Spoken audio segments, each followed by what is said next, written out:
Pinagdiwang ng mga taga-Albay ang kanilang Kagsawa Festival kung saan nagpakitang gilas ang mga Bicolano. Ang mga taga-Banga, South Cotabato naman hindi rin nagpahuli sa pagpapamalas ng kanilang talento. Makibalita tayo kay Luan May Rondina.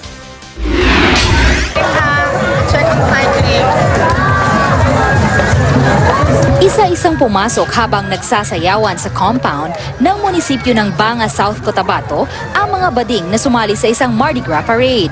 Pabunggahan ang mga kalahok sa kani-kanilang makukulay na costumes, kanya-kanyang gimmick para mapansin ng mga audience. At pagdating sa main stage, tila rayot na ng sayawan ang naganap.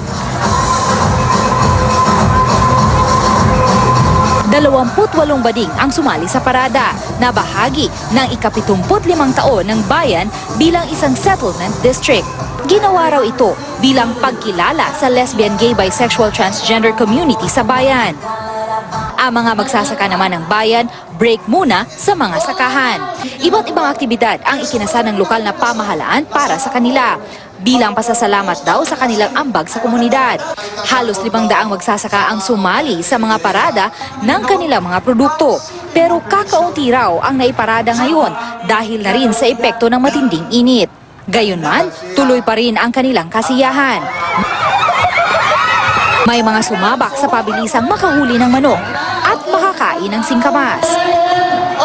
May mga taga-Department of Agriculture ding nakisaya sa programa at namigay ng tulong gaya ng 2 tractors, mga seedling at binhi. Mga estudyante naman ang bumida sa pagdiriwang ng Kagsawa Festival ng Bayan ng Daraga sa Albay. Matitingkad ang kulay ng mga costume na suot ng mga bata. Kanya-kanya rin silang bit-bit ng props habang sumasayaw sa isinagawang street dance competition. Ang replika ng pamosong Kagsawa Ruins, dagdag kulay rin sa pagtatanghal. Ang pagdiriwang ng Kagsawa Festival ay simbolo raw ng katatagan ng mga taga-Albay sa pagharap sa kalamidad gaya ng pagsabog ng Bulkang Mayon.